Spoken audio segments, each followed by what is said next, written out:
Hello friends, all over the world आज के ज़माने में न्यू सेंचुरी में non surgical approach of treatment of heart disease का एक्सेप्टेंस बढ़ गया है। People are willing to avoid bypass surgery और stenting in a stable condition. तो एक मोडालिटी जो जिसको US FDA, European FDA, Indian FDA, Saudi FDA, Russia, all over the world FDA ने अप्रूव किया है ईईसीपी ट्रीटमेंट। अब ईईसीपी ट्रीटमेंट में ट्रेनिंग होती है और उसका सर्टिफिकेशन होता है। ट्रेनिंग होती है, सर्टिफिकेशन होता है और मेंबरशिप होती है ट्रेनिंग की। तो नॉर्मली आज मैं फिजिशियन हूँ, एमडी हूँ, अथवा मैंने फेलोशिप कार्डियोलॉजी में किया या पीएचडी किया, अथवा मैं इंटरवेंशनल कार्डियोलॉजिस्ट हूँ, तो मैं ईईसीपी ट्रीटमेंट एकदम से आपको प्रॉपर नहीं दे पाऊँगा, क्योंकि ईईसीपी ट्रीटमेंट की स्पेशल ट्रेनिंग होती है और वो ट्रेनिंग इसका अलग कोर्स होता है।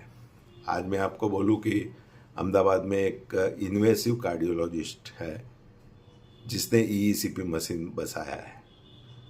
हमारे यहाँ के रिजल्ट देख के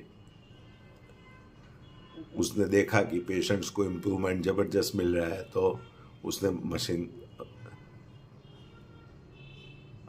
परचेस किया। अब मशीन परचेस करने के बाद इन्वेसिव कार्डियोलॉजी को ईसीपी चलाना नहीं आता, तो उसको एक टेक्नीशियन हायर करना पड़ेगा और वो उसकी मैकेनिज्म जानता नहीं है। कब इन्फ्लेशन देना है, कब इन्फ्लेशन को छोड़ना है, कितना प्रेशर देना है, कफ की पोजीशन क्या है, ये सब ट्रेंड ईसीपी डॉक्टर ही ले सकते हैं। आज सपोज मैं ऐसा बोलूँ कि मैं एमडी हूँ या फेलोशिप मैंने 3 बार कार्डियोलॉजी में किया है, मैंने I am a member, active member of European cardiology society, ये सब कहने की बात है, लेकिन ऑन ग्राउंड लेवल पे आपको ईसीपी का ट्रेनिंग लिया है और प्रॉपर एक्सपीरियंस काउंट होता है इसमें।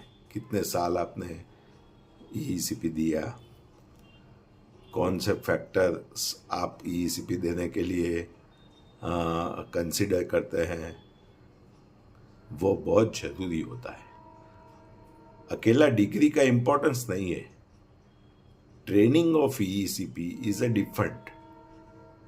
आज मैं फिजिशियन हूँ, तो फिजिशियन तो चिकनगुनिया भी ट्रीट करता है, डेंगू भी ट्रीट करता है, बुखार ट्रीट करता है, GI tract problem, respiratory problem, heart का प्रॉब्लम भी हो तो दवाइयाँ लिख देते हैं, हेडेक है तो भी दवाई लिख देते हैं। That is a different thing. But to do PhD and fellowship in cardiology, particularly cardiology, heart point of view, in spite of that, आपको ईसीपी ट्रीटमेंट सेंटर चालू करना है तो उसकी ट्रेनिंग लेनी पड़ती है और वो ट्रेनिंग का सर्टिफिकेट आता है।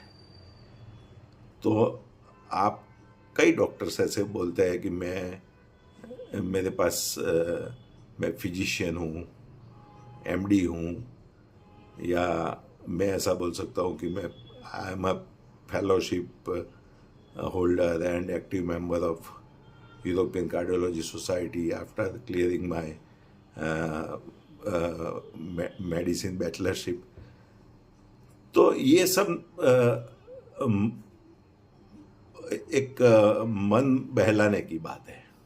कार्डियोलॉजी में आज कार्डियोलॉजी में काम करते हैं हम, तो हमको पूरा नॉलेज होता है, कांस्टेंट स्टडी होती है, लेकिन ईसीपी देना और पेशेंट का नेचर बाईपास करना, पेशेंट का पंपिंग बढ़ाना, पेशेंट्स को बेस्ट रिजल्ट देना, वो अलग बात है, उसकी ट्रेनिंग ही अलग होती है। तो कहने का मतलब, बहुत सारे सेंटर्स खुल गए हैं क्योंकि लोगों को इसमें पैसा दिखता है, और दूसरा सर्जरी का पर्याय है ये। बाईपास सर्जरी और स्टेंटिंग का पर्याय है। आप सर्जरी के बाद भी ले सकते हो, पहले भी ले सकते हो, स्टेंटिंग के बाद भी ले सकते हो, पहले भी ले सकते हो, with intensive medical treatment and dietary guidelines and your daily routine habits to be change. और आपको कोई व्यसन है तो आपको बंद करना है। My intention to tell you that if you are running a ECP center, then any allopathic doctor who has a fellowship in cardiology, PhD in cardiology, or any cardiology knowledge, MD doctor has generalized, considered as a general physician. He has a generalized knowledge of all the disease like GI tract, liver, fever, bone disease, heart disease, सबका lump sum उसका knowledge होता है। But to give ECP with trained hand is a beauty, और उसके लिए training चाहिए। तो ये लोग रिव्यूज़ के माध्यम से या कोई डॉक्टर की बातों में आके ट्रैप हो जाते हैं और फिर ट्रीटमेंट लेते हैं। उनको लेने का पूरा हक है, लेकिन मैक्सिमम ट्रीटमेंट का बेनिफिट उठाना है तो आप एक्सपीरियंस ट्रेन डॉक्टर के पास जाइए कि जिसने इस ECP में ट्रेनिंग लिया है। This is the basic of ECP कि भाई ECP आपको बाईपास सर्जरी से मुक्त करेगा, स्टेंटिंग से मुक्त करेगा, आप दवाइयों पे रहेंगे, आपकी डायबिटिक की दवाइयाँ कम हो जाएगी, आपकी किडनी फंक्शन इम्प्रूव होगा। तो it has a lot of modality. और सेरिब्रल इस्केमिया में अभी रिसर्च हुआ कि ECP is very useful with particular protocols, लकवा में। So take ECP. It is a very good treatment, FDA approved. I don't say that you take with myself. I am a trained doctor. I say take ECP, try ECP instead of surgery,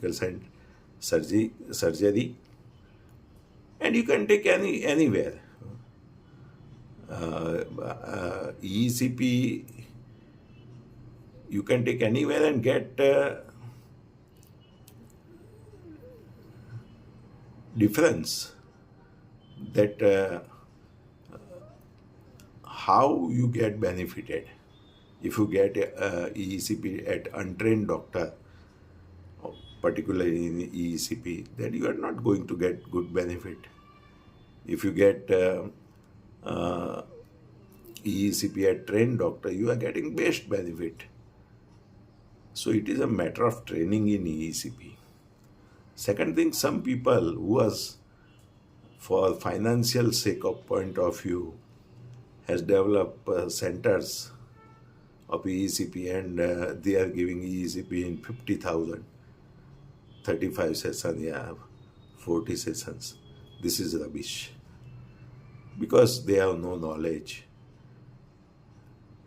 Technicians are running the ECP centers and patients' condition deteriorate. So don't go for ECP only considering financial aspect. ECP is not so costly. Its cost is 1/3 of bypass surgery. But some doctors low down the price of ECP and give ECP because they are not trained doctors, particularly in ECP. So they give and make money. Whatever patient's condition happen, that depends on, it is a matter of patient's concern. So always try to understand that ECP has separate training. It has nothing to do with degrees. It is a constant monitoring treatment, and you have to take it with trained doctor, experienced doctor. Thank you very much.